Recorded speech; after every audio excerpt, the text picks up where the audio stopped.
Fertility Roundup number 5, Causation, by Zvi Maushowitz, January 2, 2026. There are two sides of developments in fertility. 1. How bad is it? What is causing the massive catastrophic declines in fertility? 2. What can we do to stabilize and reverse these trends to a sustainable level? Today I'm going to focus on news about what is happening and why. And next time I'll ask what we've learned since last check-in about what we could perhaps do about it. One could consider all this a supplement to my sequence on the revolution of rising expectations and the revolution of rising requirements. That's the central dynamic. Household composition. What is happening? A chart worth looking at every so often. Image. The image is a stacked area chart titled How U.S. Households Have Changed, 1960 to 2023, showing the changing shares of 5 household types: married no kids, single no kids, married parents, single parents, and other. It illustrates that households without children, married or single adults, have grown to a majority by 2023, while married parent households have declined, with other categories increasing. Timing. Michael Arraway. No way. WTF happened in 1971? This is United States data. Image. The image is a line graph titled Mean Age of Parents at Birth, showing 2 series, fathers in blue and mothers in red from about 1938 to the early 2010s. Mothers' average age declines from around 29 to about 26.5 by the mid-1970s, then rises to about 30.5, while fathers' average age dips slightly around the 1970s, and then steadily increases to roughly 33.3. The replies include a bunch of other graphs that also go in bad directions starting in 1971 to 73. Developmental Idealism. Lyman Stone, in his first Substack post, lays the blame for fertility drops in non-Western countries primarily on drops in desire for children via individuals choosing developmental idealism. Lyman Stone. 5 basic arguments for understanding fertility. 1. Data has to be read vertically, longitudinally, not sideways, cross-sectionally. 2. No variable comes anywhere close to survey-reported fertility preferences in terms of ability to explain national fertility trends in the long run. 3. People develop preferences through fairly well-understood processes related to expected life outcomes and social comparison. 4. The name for the theory, which best stands to explain why preferences have fallen, is developmental idealism. 5. Countries with fertility falling considerably below desires are doing so primarily due to delayed marriage and coupling. 6. Tangentially related bonus. Education reduces fertility largely by serving as a vector for developmental idealism in various forms, not least by changing parenting culture. The central point of idea number 1 is you have to look at changes over time, as in, if you can tell Italy, when countries build more low-density settlements, TFR rises, that is orders of magnitude more informative than countries with more low-density settlements have higher TFR. The first statement is informing policymakers about an actual potentiality. The second is asking Italy to become Nepal. the overall central thesis. Falling child mortality means people don't need to have as many kids to hit their family goals, and those family goals are themselves simply falling over time. Both actual and desired fertility have fallen since 1960, but actual fertility has fallen much more. The biggest reason for this is actual fertility is also influenced by child mortality, which has fallen a lot since 1960. Image. The image is a line chart titled Global Desired and Total Fertility Over Time, showing children per woman from 1960 to around 2022 for two series: desired family size, blue, and total fertility rate, orange.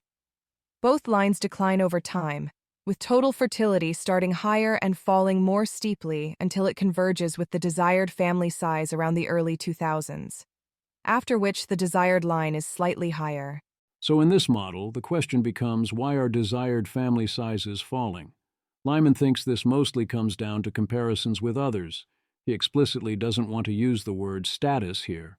And his thesis is essentially that people around the world saw European wealth, found themselves at the bottom of a brand new social scale, and were told to fix this they had to westernize, and Western culture causes the fertility decline.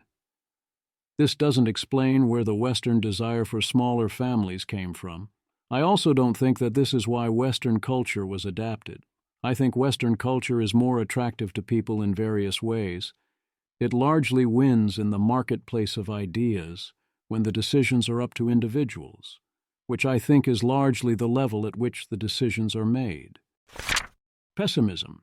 People's severe pessimism and inability to understand how good we have it is making all these issues a lot worse. Ben Landau Taylor.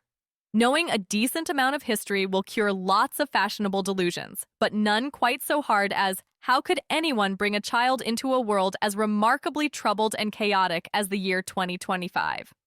Matt McAteer, historical periods with names like the 20 Years Anarchy, the Killing Time, the Bronze Age Collapse, or God forbid, the Great Emu War. 2025 doesn't seem so bad by comparison. Nested 456. My mother grew up playing in bomb sites in northern England right after WW2. Really, we're spoiled brats in comparison. Are there big downsides and serious issues? Oh, definitely. Atomization and lack of child freedoms and forms of affordability are big problems, and AI is a big risk. Baby boom. Saloni Datani and Lucas Rhodes-Guirao offer us a fun set of charts about the baby boom, but they don't offer an explanation for how or why that happened.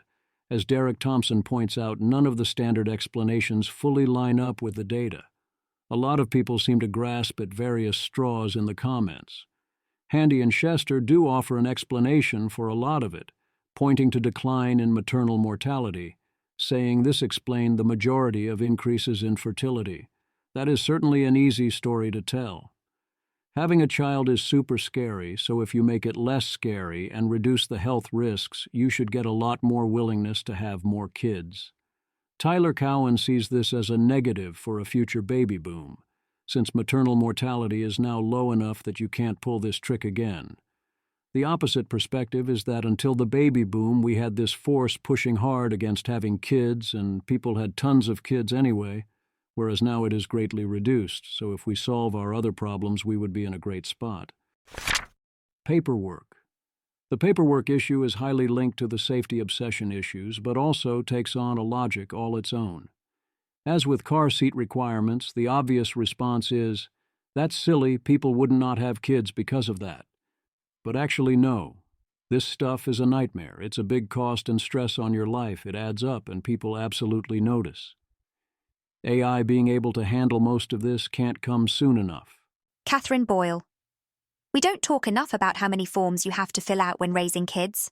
Constant forms, releases, checklists, signatures. There's a reason why litigious societies have fewer children. People just get tired of filling out the forms. The forms occasionally matter, but I've found you don't have to fill out the checklists. Pro tip: throw them away. Blake Scholl. I was going to have more children, but the paperwork was too much. Sean McDonald. It's shocking how many times I've been normied in the circumstance I won't blindly sign a parent form. People will get, actually mad if you read them. Nathan Mintz, an AI agent to fill out forms for parents. Will DM wiring information later. Kristen Culver. It's 13 tedious steps to reconfirm to my children's school district that the 13 forms I uploaded last time are still correct. Hot face emoji. Car seats as contraception. Back in 2022, I wrote an extended analysis on car seats as contraception.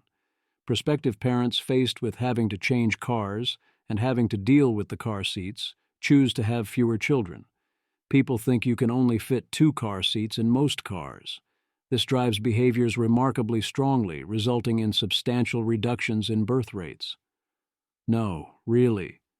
The obvious solution is that the extent of the car seat requirements are mostly patently absurd and can be heavily reduced with almost no downsides. It turns out there are also ways to put in 3 car seats, in many cases, using currently available seats with a little work. That setup is still annoying as hell, but you can do it. The improved practical solution is there is a European car seat design that takes this to 4 car seats across a compact. It can be done. They have the technology. In an even stupider explanation than usual, the problem is that our crash test fixtures that we use cannot physically include a load leg, so we cannot test the 4-car seat setup formally, so we cannot formally verify that they comply with safety regulations. Scarlet Astro Room. I know why we can't have 4 kids to a row in the car, and it's a silly regulatory thing. Currently, US testing protocols do not allow crash testing of US car seats that feature a load leg, similar to the British 4-seater Multimac, pictured. The crash test fixture itself is designed so it cannot physically include a load leg. The sled test fixture does not have a floor, so there is no place to attach a load leg. This means safe, multiple-kid car seats used widely in Europe can't even be evaluated for safety. It's not that they break US safety regulations, they just can't even attach onto the safety testing sled, which is all-seat, also pictured. To test the 4-kid car seats which use a load arm, there are already functional test fixtures, like the ECE R129 dynamic test bench, pictured here, which has a floor. We just need to add this as a testing option. Manufacturers could still test with the old sled. What needs to change? 49 CFR Section 571.213 S 10.1-4 and Figure 1A, which lock you into testing with a flawless sled. All that needs to change is updating the wording to clarify test positioning for a sled with a floor as well. Image. 3 young children are seated side by side in the back of a car, smiling while secured in large, padded child safety seats with harness straps. In the foreground, a baby lies in a rear-facing infant seat, facing away from the camera. You would also have to spread the word so people know about this option. You can't afford it. Of course, you are richer than we used to be, but not measured in the cost to adhere to minimal child-raising standards, especially housing and supervision standards. David Holtz. I find it so strange when people say they can't afford kids. Your ancestors were able to afford kids for the last 300,000 years. Are we really less wealthy now? You might think your parents were better off, but how about further back? They still went on. Scarlet Astro Room. What people mean when they say this is often, I am not legally allowed to raise children the way my poor ancestors did. Personally, I only have to go back 2 generations to find behaviour that I think is reasonable given circumstances, but would be currently legally considered neglect. I will not risk the custody of my existing children to raise more children than I can supervise according to today's strict standards is unfortunately a very reasonable stance. Of course, there are creative workarounds, but they are not uniformly available. Yes, the problem is often money. Here is the latest popping up on my timeline of how can anyone have kids anymore? You need a spare $300,000, and obviously no one has that. That is indeed about what it costs to raise a child. If you shrink that number dramatically, the result would be very different, at least in America.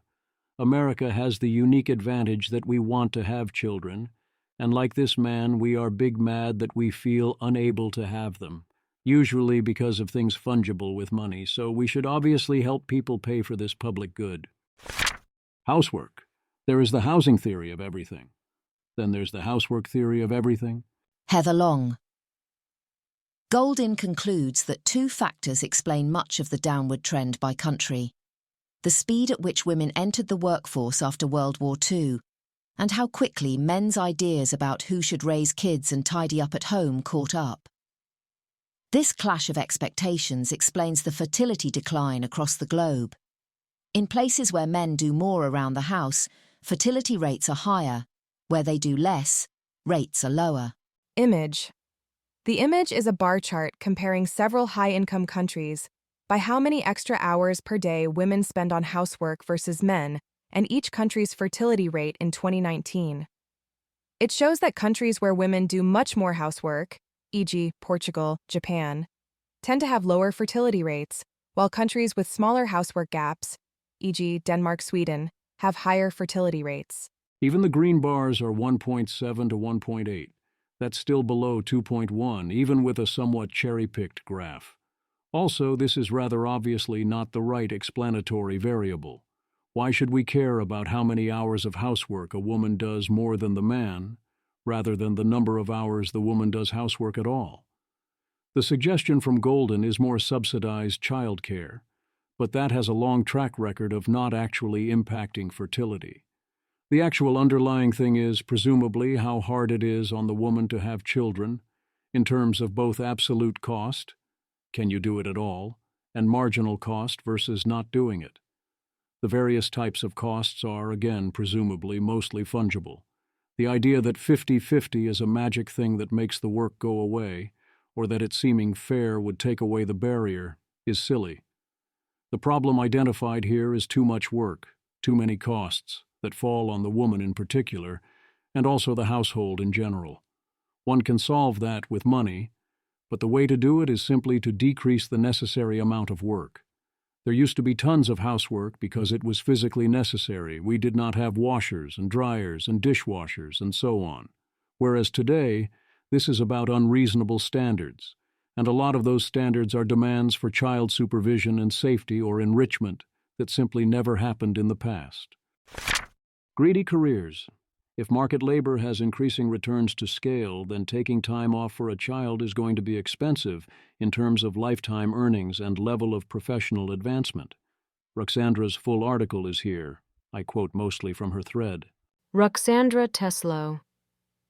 One's 30s are a crucial period for professional advancement, especially in so-called greedy careers, those where returns to longer hours are non-linear. But one's mid-30s is also when most women's fertility starts to drop.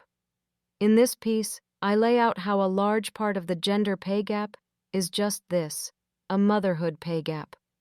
And, as Nobel laureate Claudia Golden points out, this is particularly true in high-stakes careers like business, law, medicine, entrepreneurship, and so on. Image. The image is a line chart titled, The Impact of Having a Child on Earnings in the U.S., showing changes in earnings relative to non-parents over the years around the first child. The women's line drops sharply after childbirth to roughly 30 to 40% below non-parents, while the men's line stays near zero with only a slight decline, with shaded bands indicating confidence intervals. This reduction in earnings is not just about money either. It's about general career advancement and personal satisfaction with one's profession. Time lost in one's 30s is hard to recuperate from later on. In law, for example, one's 30s is when the highest levels of salary growth take place. Founders who launch unicorns, startups worth more than $1 billion, have a median age of 34 when they found their companies. In academia, one's 30s are usually the time when a researcher goes through a string of high-pressure postdoctoral positions in an attempt to secure an independent position.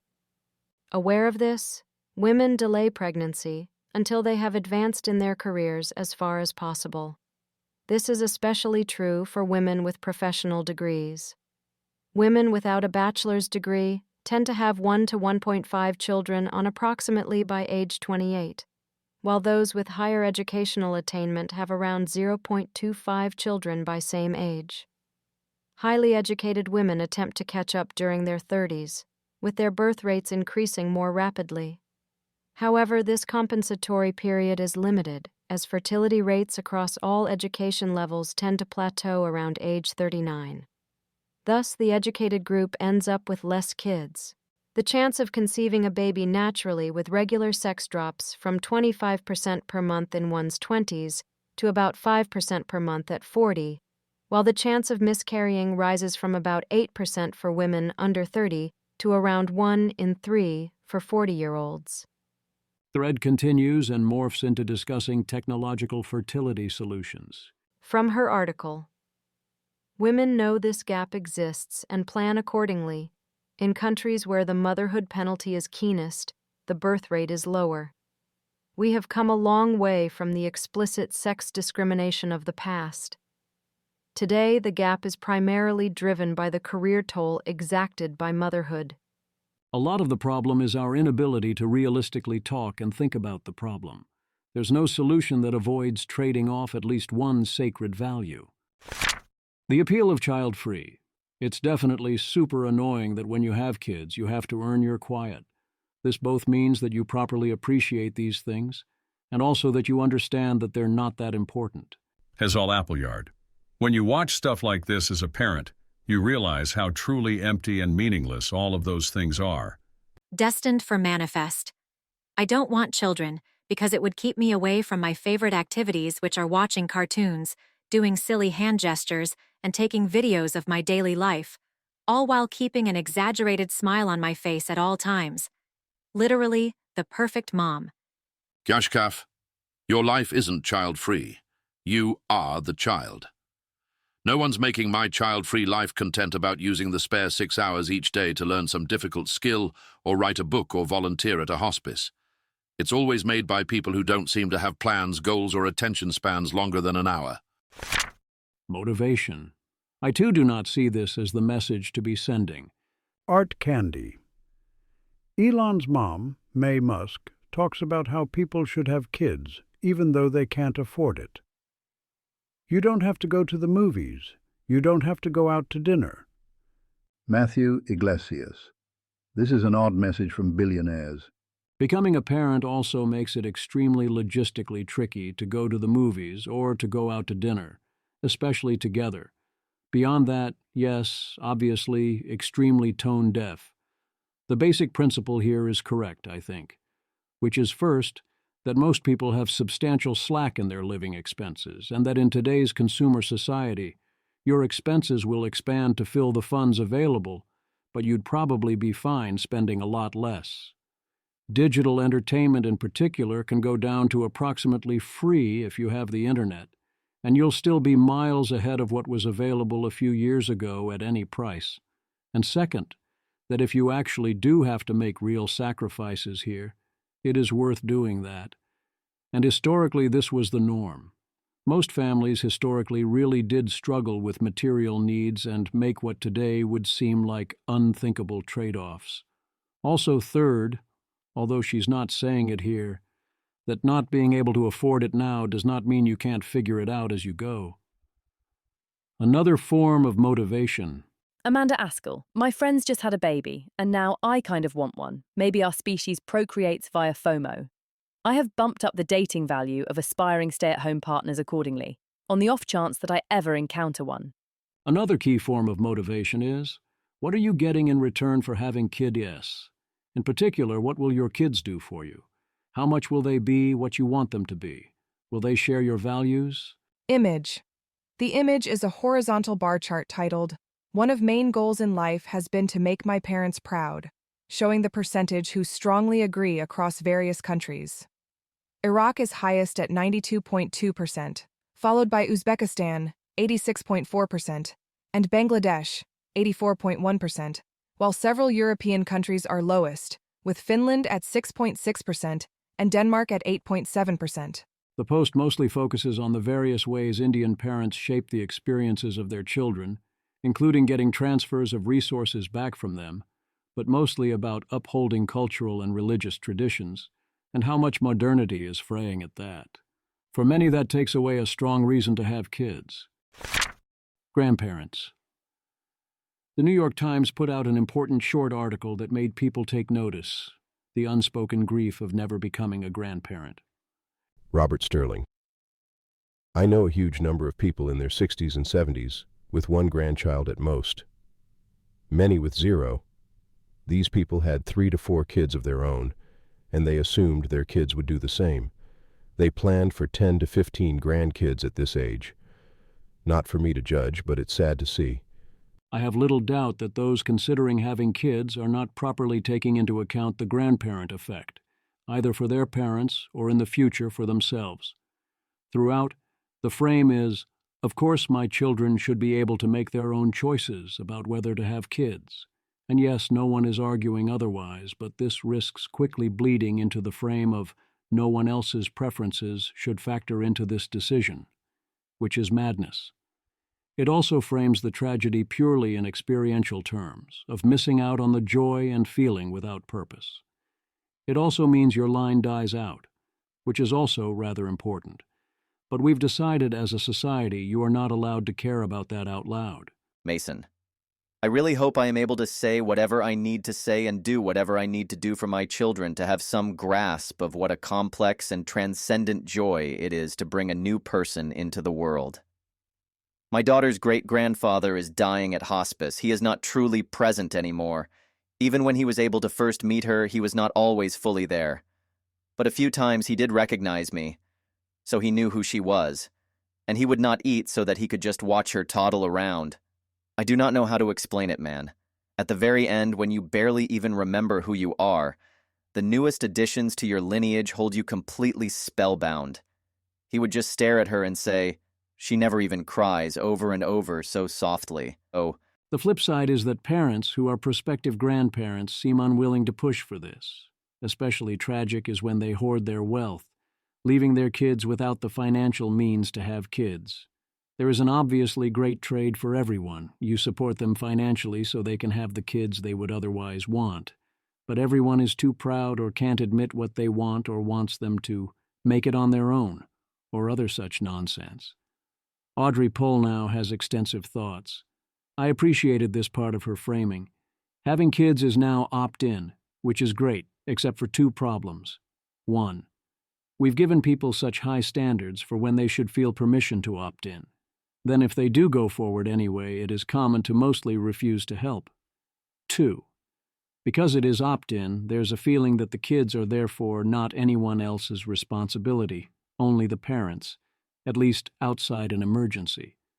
Shirking that responsibility hurts the prospect of having grandparents, as any good or even bad decision theorist knows, and thus does not improve one's life or lineage.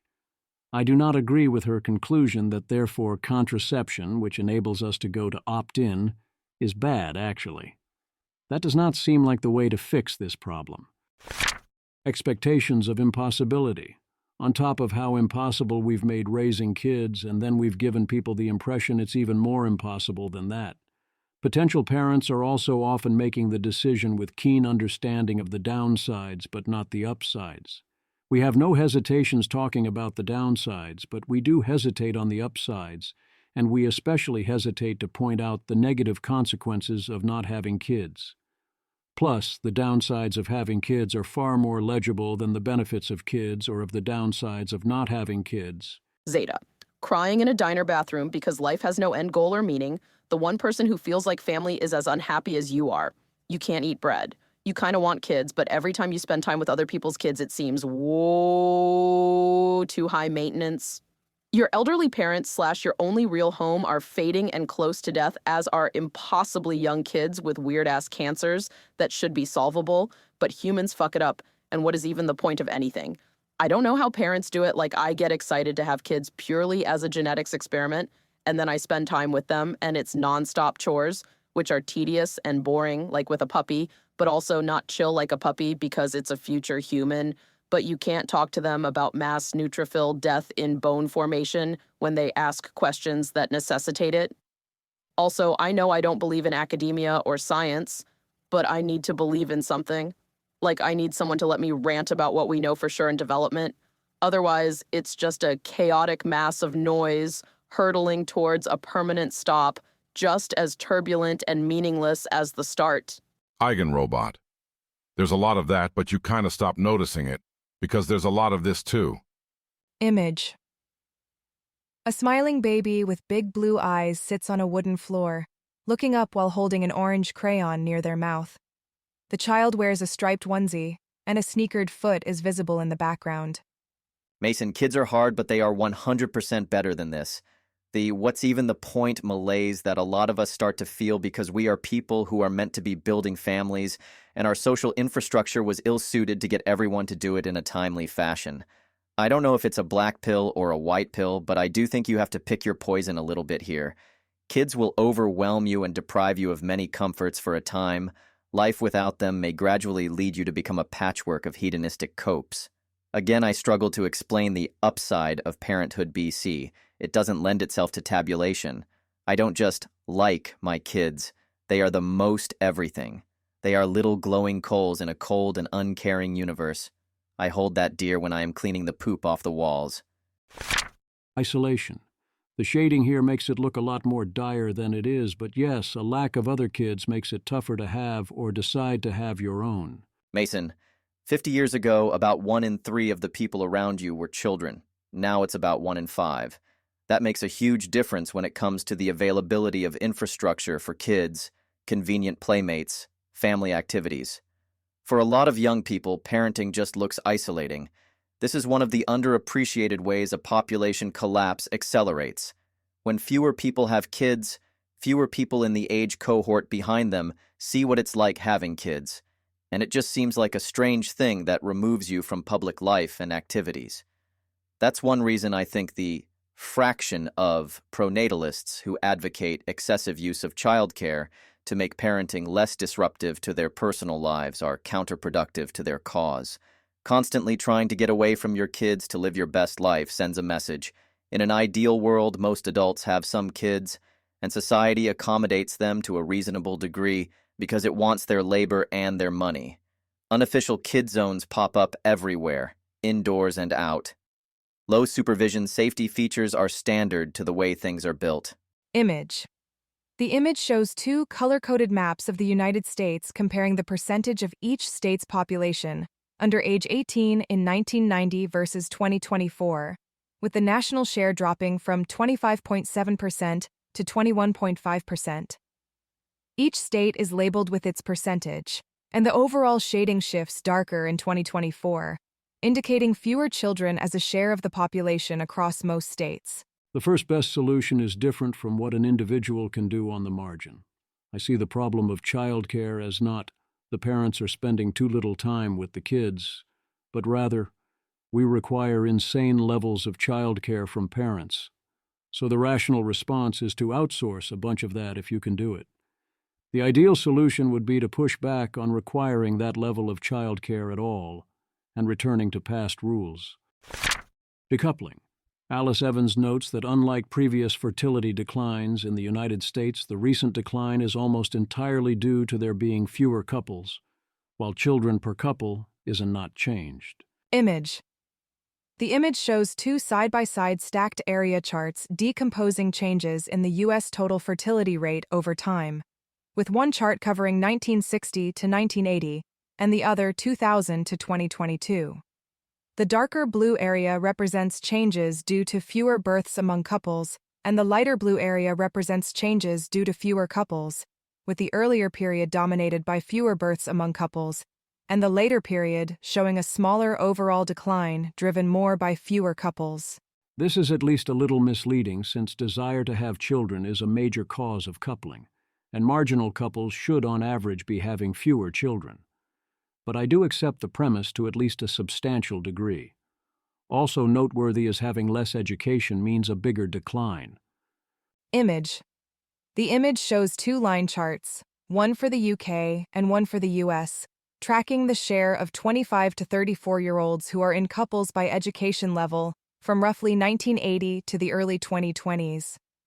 In both countries, the percentage declines over time for both degree or higher and below degree, with a steeper drop for the below-degree group, especially in the U.S. This is happening worldwide, and Alice claims it corresponds with the rise in smartphones. For America, I don't see the timing working out there. Seems like the declines start too early. Then she turns to why coupling is plummeting in the Middle East and North Africa. The first explanation is that wives are treated rather horribly by their in-laws and new family, which I can totally see being a huge impact, but also isn't at all new.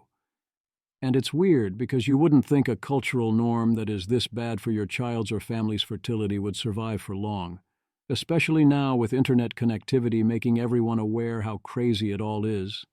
And yet, it's so weird in the age of AI to see claims like, the decline of coupling and fertility is the greatest challenge of the 21st century. South Korea. This framing hit home for a lot of people in a way previous ones didn't. Camus. South Korea is quietly living through something no society has ever survived. A 96% population collapse in just 4 generations, with 0 war, 0 plague, 0 famine. 100 people today goes to 25 children, goes to 6 grandchildren, goes to 4 great-grandchildren. That's it. Game over for an entire nation by approximately 2125 if fertility stays where it is, 0.68 to 0.72. No historical catastrophe comes close. Black Death killed approximately 50% in a few years. Mongol invasions approximately 10 to 15% regionally. Spanish flu approximately 2 to 5% globally. South Korea is on pace to lose 96% of its genetic lineage in a single century. Peacefully. We shut down the entire world for a virus with 1 to 2% fatality. This is 96% extinction, and the silence is deafening. Japan, Taiwan, Italy, Spain, Singapore, Hong Kong, Poland, Greece, all following the same curve, just 10 to 20 years behind. Robots, AI, and automation might mitigate the effects along the way and prevent total societal collapse for a while, but there would soon be no one left to constitute the society. It would cease to exist. It's so tragic that a lot of this is a perception problem, where parents think that children who can't compete for positional educational goods are better off not existing. Timothy Lee. Parenting norms in South Korea are apparently insane. American society has been trending in the same direction, and we should think about ways to reverse this trend. The stakes aren't actually as high as a lot of parents think they are. Phoebe Arslanagic Little in Works in Progress. South Korea is often held up as an example of the failure of public policy to reverse low fertility rates. This is seriously misleading. Contrary to popular myth, South Korean pro-parent subsidies have not been very large, and relative to their modest size, they have been fairly successful. In South Korea, mothers' employment falls by 49% relative to fathers over 10 years, 62% initially, then rising as their child ages. In the US, it falls by a quarter, and in Sweden by only 9%. South Koreans work more hours, 1,865 hours a year, in comparison with 1,736 hours in the United States and 1,431 in Sweden. This makes it hard to balance work and motherhood or work and anything else. Today, South Korea is the world's most expensive place to raise a child, costing an average of $275,000 from birth to age 18, which is 7.8 times the country's GDP per capita compared to the US's 4.1. And that is without accounting for the mother's foregone income. But South Korea is even worse. Almost 80% of children attend a hagwon, a type of private cram school operating in the evenings and on weekends. In 2023, South Koreans poured a total of $19 billion into the shadow education system. Families with teenagers in the top fifth of the income distribution spend 18%, $869, of their monthly income on tutoring. Families in the bottom fifth of earners spend an average of $350 a month on tutoring, as much as they spend on food. Image. The image is a horizontal bar chart showing the share of household disposable income spent on private tuition and education across South Korean provinces and major cities. It highlights a national average of 18.6%, with the highest share in Gyeonggi, 21.4%, and other high values in Seoul, 20.9%, and Daegu, 20.5%, while Jeonbuk is the lowest at 13.0%. Because most students, upon starting high school, have already learned the entire mathematics curriculum, teachers expect students to be able to keep up with a rapid pace. There's even pejorative slang for the kids who are left behind, supoja, meaning someone who has given up on mathematics. The article goes on, and things only get worse. Workplace culture is supremely sexist. There's a 1.15 to 1 male to female ratio due to sex selection. Gender relations have completely fallen apart. The good news is that marginal help helped. The bad news is you need more DACA. Every South Korean baby is now accompanied by some $22,000 in government support through different programs over the first few years of their lives. But they will cost their parents an average of roughly $15,000 every year for 18 years. And these policies do not come close to addressing the child penalty for South Korean mothers. For each 10% increase in the bonus, fertility rates have risen by 0.58%, 0.34%, and 0.36% for first, second, and third births, respectively. The effect appears to be the result of a real increase in births, rather than a shift in the timing of births. Patrick Mackenzie, I don't think I had clocked the nation we presently understand to be South Korea has opted to cease existing, until WIP phrased baked-in demographic decline in the first sentence here. Think we wouldn't have many lawyers or doctors if we decided, well, we tried paying lawyers $22,000 once. That didn't work. Guess money can't be turned into lawyers, and that leaves me fresh out of ideas. If you ask for a $270,000 expense and offer $22,000 in subsidy, that helps, but not much. The result here is actually pretty disappointing and implies a cost much larger than that in America. The difference is that in America we want to have more kids and can't afford them, whereas in South Korea they mostly don't want more kids and also can't afford them. That makes it a lot harder to make progress purely with money. It's plausible that this would improve with scale. If the subsidy was $30,000 initially, and then $15,000 per year for 18 years, so you can actually pay all the expenses, although not the lost time, that completely changes the game and likely causes massive cultural shifts. The danger would be if those funds were then captured by positional competition, especially private tuition and tutoring, so you'd need to also crack down on that in this cultural context. My prediction is if you did both of those, it would basically work, but that something like that is what it would take. 2024 was the first year since 2015 that total births increased in South Korea by 3.1%, which of course is not anything remotely like enough. Robin Hanson points us to this article called The End of Children, mostly highlighting the horror show that is South Korea when it comes to raising children. Timothy Taylor takes a shot at looking for why South Korea's fertility is so low, nothing I haven't covered before. I'm increasingly leading to generalized dystopia as the most important reason, with the mismatch of misogyny against changing expectations plus the tutoring costs, general indebtedness and work demands being the concrete items. World. Image. The image is a world map shaded by country in a blue to red gradient, with a legend on the left showing numeric ranges from about 0.6 to 0.7, dark blue, up to 6.0 to 6.9, dark red. Many countries in Africa and parts of the Middle East are colored in darker reds and browns, while much of Europe, North America, and parts of East Asia and Oceania are shaded in blues, and 2024 appears in the bottom right corner. Image. A world map infographic shows fertility rates by country in 2023, births per woman, with darker blues indicating higher rates and pinks/reds indicating lower rates, highlighting especially high fertility across much of sub-Saharan Africa. An inset bar chart shows the global fertility rate declining from 5.3 in 1963 to 3.0 in 1992 and 2.2 in 2023. Image.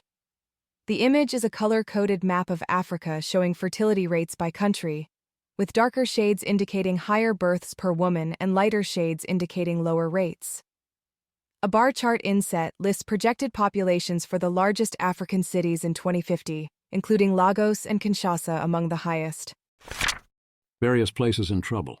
Angelica, brutality. Taiwanese TFR fell below South Korea thus far 2025. Image. The image shows a dark background with a vertical list of national flags and corresponding numbers, including Taiwan, 0.78, South Korea, 0.80, Thailand, 0.87, China, 1.02, Japan, 1.12, and Mongolia, 2.36. The Mongolia row includes a pair of eyes emoji-like icon next to its number, drawing attention to it compared with the others. Image. The image is a color-shaded table listing countries and some sub-regions with columns for births in 2024 versus 2025, the percent change, months covered, and total fertility rate, children per woman, for several years from 2015 through 2025.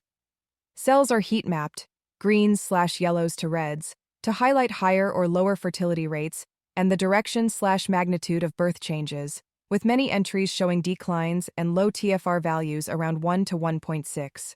Image. The image is a color-coded table comparing births, 2024 versus 2025, percentage change, and total fertility rate, children per woman, across multiple countries and regions from 2015 through 2025. Many of the most recent fertility rate cells are shaded red or orange, indicating especially low or declining values in several places. China. China did have a widespread improvement from 2023 to 2024, but only to 1.1, and this was plausibly because it was the year of the dragon. In 2025, things seem back to 2023 levels, so it doesn't look like they've turned a corner. China's marriage rate is collapsing, now less than half of its peak in 2013, and down 20% in only 1 year. As a reminder, these are the demographics. They do not look good at all. Watch the whole chart slowly creep older, and the bottom crisis zone that started in 2020 expand. Image. The image is a 2024 population pyramid chart, with males shown in blue on the left and females in red on the right, plotting age vertically and population size horizontally. Several age bands are circled and labeled Gen X, Millennials, Zoomers, and Alphas, highlighting a narrower base among younger cohorts compared with older groups. Image.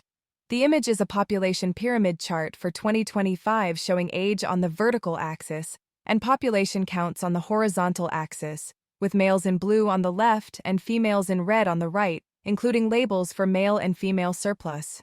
The shape has a narrower base and wider middle to older age bands, indicating fewer young people relative to older cohorts. Jonathan Pallison. China's population pyramid is dire. The last large cohort of women, those aged 34 to 39, is rapidly moving into the non-reproductive age range. There is an extreme surplus of males, more than 30 million. These are men who cannot possibly find a wife. An enormous population of incels by mathematical necessity. Since around 2020, the number of children born has completely collapsed and shows no sign of recovery. In a few decades, China will be full of elderly people and short on workers. Marko Jukic. There is not going to be a Chinese century unless they become the first industrialized country to reverse demographic decline. Seems unlikely, so the default outcome by 2100 is a world poorer than it is today, as we aren't on track to win the century either. AI will presumably upend the game board one way or another, but the most absurd part is always the projection that things will stabilize, as in Image. The image is a population pyramid labeled 2050, with males shown in blue on the left and females in red on the right, plotted by age on the vertical axis and population size on the horizontal axis. Two circled regions highlight age cohorts labeled Millennials and Alphas, along with a legend noting male and female surplus. The article has that graph be if China's fertility rate doesn't bounce back, whereas actually the chart here for 2050 is rather optimistic under economic normal conditions. Their overall map looks like this. Image. The image is a color-coded map of China by province showing fertility rates, expected children per woman, with most provinces shaded red or purple to indicate low or extremely low fertility, and numeric values labeled across the map. It also includes a call-out comparing China's population in 2024, 1,408 million, to a projected 2,100 population, 394 million, minus 72%, along with a legend and separate fertility figures for China overall and Hong Kong. They are at least trying something in the form of changes to divorce. One change in particular seems helpful, which is that if a parent gifts the couple real property, it stays with their side of the family in a divorce. I like this change because it makes it much more attractive to give the new couple a place to live, especially one big enough for a family. That's known to have a big fertility impact. What impact will that have on fertility? Samo Burja. China might have just undertaken the most harsh and serious pro-fertility reform in the world. It won't be enough, but this shows they have political will to solve fertility through any means necessary, even if it doesn't look nice to modern sensibilities. Ben Hoffman. This doesn't seem well targeted at fertility. If fertility is referenced, it's a pretext. Russia. Russia's birth rate continues to rapidly drop to its lowest point in 200 years, with its population actively declining. Having started a protracted war is not helping matters. Europe. Rothmus. It's so over. Dan Elton. Douglas Murray seems right on this point. Western culture will survive, but specifically European cultures will not, except for small vestiges maintained for tourists. Image. The image is a color-coded map of Europe labeled Fertility Rate in Europe, 2024, showing the expected number of children per woman by country, with a legend ranging from above replacement to extremely low. Most countries are shaded red to indicate low fertility, generally around 1.0 to 1.5, with a few countries in lighter shades or green indicating relatively higher rates. François Valentin. For the first time in its history, the EU recorded fewer births in 2024 than the US, despite having an extra 120 million inhabitants. Image. The image is a line chart titled Births in EU versus USA 1960 to 2024, comparing total births over time, with a blue line for the EU and a red line for the US. The EU starts higher and declines steadily while the US line fluctuates, and by 2024, the two converge with the EU slightly below the US. America. This is what a relatively healthy demographic graph looks like in 2025. John Arnold. Forget office to resi. We need college campus to retirement community conversions. Image. The image is a population pyramid titled Demographics of the United States, dated 1st of December 2023, with males shown in blue on the left and females in pink on the right, across ages 0 to 100 plus. The shape has a relatively even, slightly bulging middle and narrows at older ages, with a visible female surplus among the oldest groups. We still primarily need office to residential because of the 3 rules of real estate, which are location, location, location. You can put the retirement communities in rural areas and find places you're still allowed to build. New Mexico to offer free childcare regardless of income. As usual, I like the subsidy, but I hate the economic distortion of paying for daycare without paying for those who hire a nanny or stay home to watch the kids, and it also likely will drive up the real cost of childcare. It would be much better to offer this money as an expanded child tax credit and let families decide how to spend that, including the option to only have one income. Kazakhstan. Kazakhstan remains the existence proof that fertility can recover, with economic recovery and growth boosting seemingly rather than hurting fertility as they recovered from the economic woes they experienced in the 1990s. Image. The image is a line chart titled Fertility Rate in Kazakhstan, 1971 to 2023, showing a decline from about 3.5 in the early 1970s to a low around 1.9 near 1999. It then rises steadily to a peak labeled 3.3 around 2021 before easing back to roughly 3.0 by 2023. Israel. More Births looks into how Israeli fertility remains so high. Image. The image is a population pyramid titled Israel 2023, with males shown in blue on the left and females in red on the right, plotted by age from 0 to 100 plus, and population counts along the bottom axis. It shows a broad base in younger ages that steadily narrows with age, with females forming a larger share at the oldest ages. More births. On the combined measures of income and fertility, one nation is far ahead of the rest. Israel's score laps every other country in this index. High fertility countries usually have very low GDPs, and high GDP countries usually have very low birth rates. Israel is the only country in the world that does well in both categories. Israel has high levels of education. It has high housing costs. It has existential threats from outside, but so do Ukraine and Azerbaijan. Israeli levels of religiosity are unremarkable. Only 27% attend a service weekly, and secular Jewish fertility is around replacement. Social services are generous, but not unusually so. Ultimately, Those who live in Israel or talk to Israelis almost always arrive at the same conclusion. Israeli culture just values having children intensely. Another wonderful article, by Danielle Kubas in Canada's National Post, offers precisely the same explanation for high Israeli fertility. Israel is positively dripping with pronatal belief. The conclusion is a lot of things matter, but what matters most is that Israel has strong pronatal beliefs. As in, they rushed dead men from the October 7 attacks to the hospital so they could do sperm extractions and allow them to have kids despite being dead. Consequences: fix your fertility rate, seek abundance beyond measure, or lose your civilization. Your call.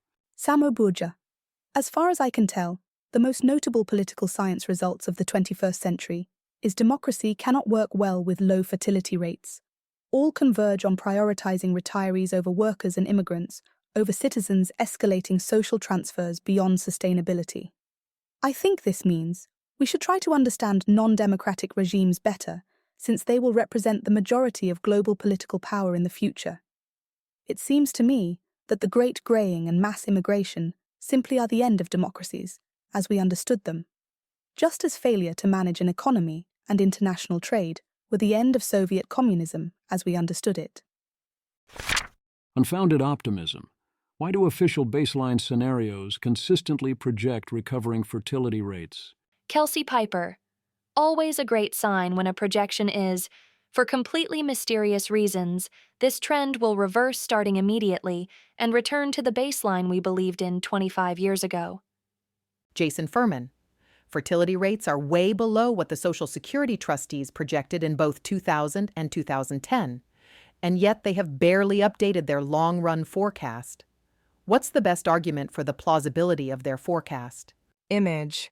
The image is a line chart titled U.S. Total Fertility Rate, Historical and Forecasts, showing children per woman from 1950 to 2100, with a solid blue historical series and dashed forecast lines. The historical rate peaks above 3.5 in the late 1950s, declines to around 2.0 by 2000 and near 1.6 by the mid-2020s, while forecasts from 2000, 2010, and 2025 generally project a gradual return toward roughly 1.9 to 2.0 over the long run. Compare the lines. This is not how a reasonable person would update based on what has happened since the year 2000. It could go that way if we play our cards right, but it sure as hell is not a baseline scenario, and we are not currently playing any cards. History. Wyvert. Gregory Clark has evidence that Britain's upper classes had low fertility 1850 to 1920. This would have reversed the earlier survival of the richest dynamic. It may partly explain Britain's relative decline from the late 19th century. For most of history, the rich had more children that survived to adulthood than the poor. Then that reversed, and this is saying that in Britain this happened big time in the late 1800s. Claim that only 1% or less of children are genetically unrelated to their presumed fathers, very different from the oft-repeated figure of 10%. That's a very different number, especially since a large fraction of the 1% are fully aware of the situation. Implications. The Social Security Administration and UN continue to predict mysterious recoveries in birth rates, resulting in projections that make no sense. There is no reason to assume a recovery, and you definitely shouldn't be counting on one. I do think such projections are likely to work out in terms of the fiscal implications due to AI, or be rendered irrelevant by it in various ways, but that is a coincidence. Fertility going forward, in economic normal worlds not transformed by AI, will have highly minimal impact on climate change due to the timing involved, with less than 1/10 of a degree difference by 2200 between very different scenarios, and it is highly plausible that the drop in innovation flips the sign of the impact. It is a silly thing to project, but it is important to diffuse incorrect arguments.